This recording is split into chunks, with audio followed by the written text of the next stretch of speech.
The clear and present danger of disinformation is our conversation here this afternoon. It follows a session just now about disrupting distrust. And of course, those are connected. So I hope that's where we can start. So who you just saw right there was Mr. Brian Stelter. He was a anchor, journalist, personality that was on CNN. He got fired. And this is his most recent or biggest appearance since then. He was hosting a panel of which he just said the title. And Joe Rogan had some really harsh words for Brian Stelter. He's basically a prostitute.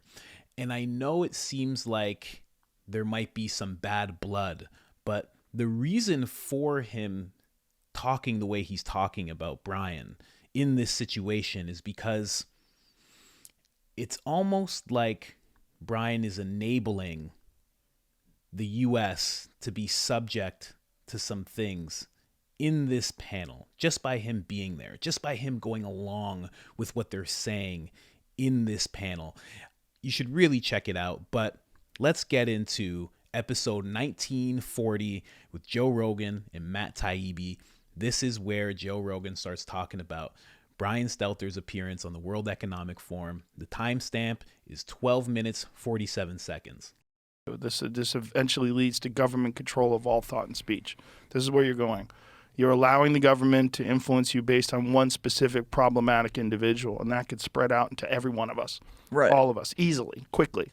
Right. Quickly. I mean, we heard at the World Economic Forum, right? We heard the Brian Stelter was there. Brian Stelter. Brian Stelter's now at the World Economic Forum. What can we do about these problems?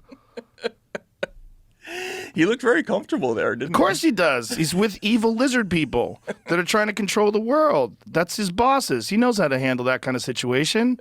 I've been around these evil lizard people. He looked as happy as maybe he's ever been. Well, he's probably very excited just to be working again in any way, shape, or form. That's true. You know, I mean, he's not a guy that really is supposed to be in front of a camera, right? He's supposed to be a journalist, but he's not even good at that. So what he's doing now is holding water for the evil leaders of the world who want to institute hate speech policies nationwide and, you know, centralized digital currency, and they want everybody to eat bugs and you will own nothing and be happy. This is the fucking people he's working for now. Because he's basically a prostitute. And, you know, they hired him to go over there and do that. And he's like, what can we do? What can we do better?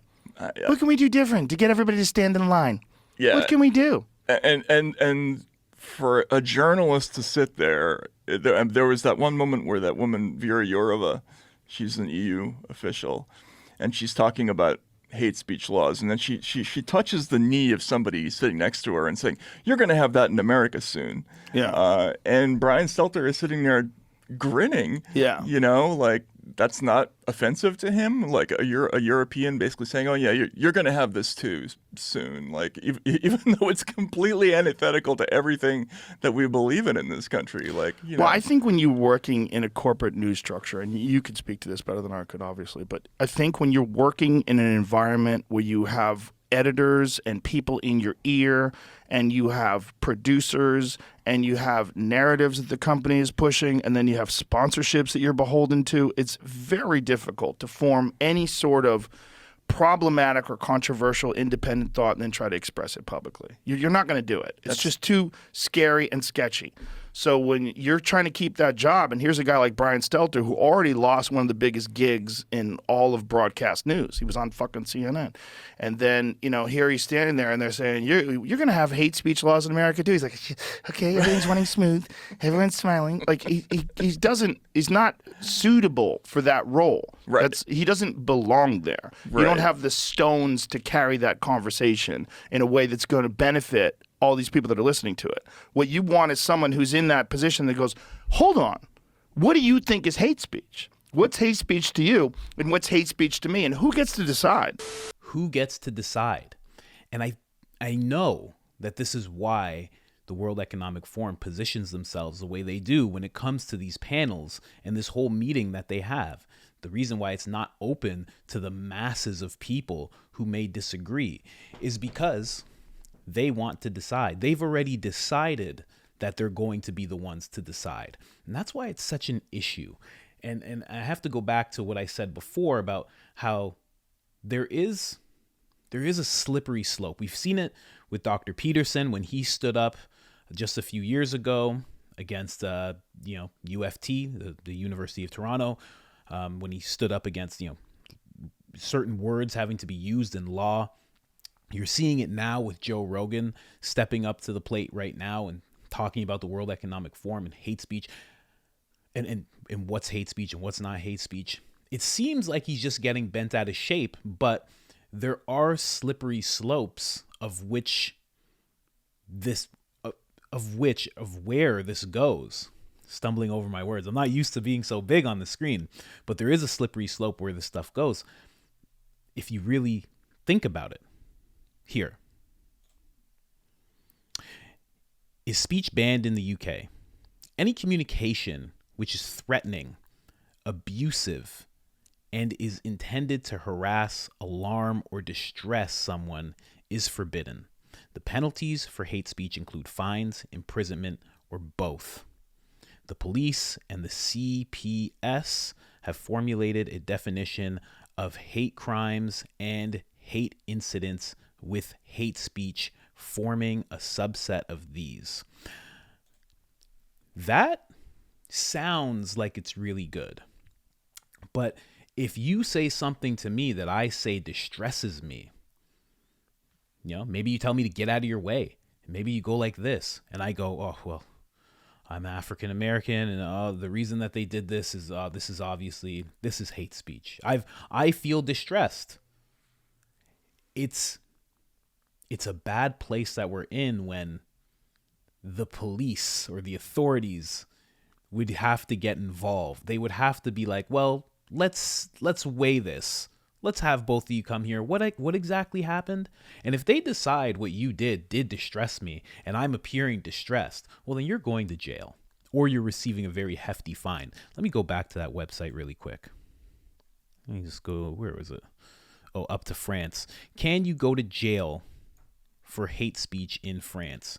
The penalty for insult is up to 6 months of imprisonment and a fine up to 22,500 francs or euros. I'm not sure what that symbol is. Or either one of these punishments. And then obviously it goes to French. Again, these are the slippery slopes that things can go down. When that woman touched that senator's knee and said, you'll have this as well, that's what she's talking about. She's talking about laws in place like that. Whereas if you distress, or even, I didn't even read that beforehand, just insult someone.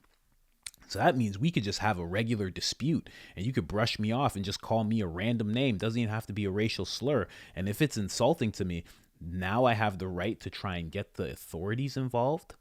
That's why I said just having Brian Stelter there it's almost like a form of consent. It's not quite, because obviously we'd have to pass laws and enforce those laws and everything like that. But just the fact that he's there as a face that a large portion of the population knows as a journalistic authority, I don't want to say it's dangerous, because I don't want to be one of those people that talks like that, but it's concerning.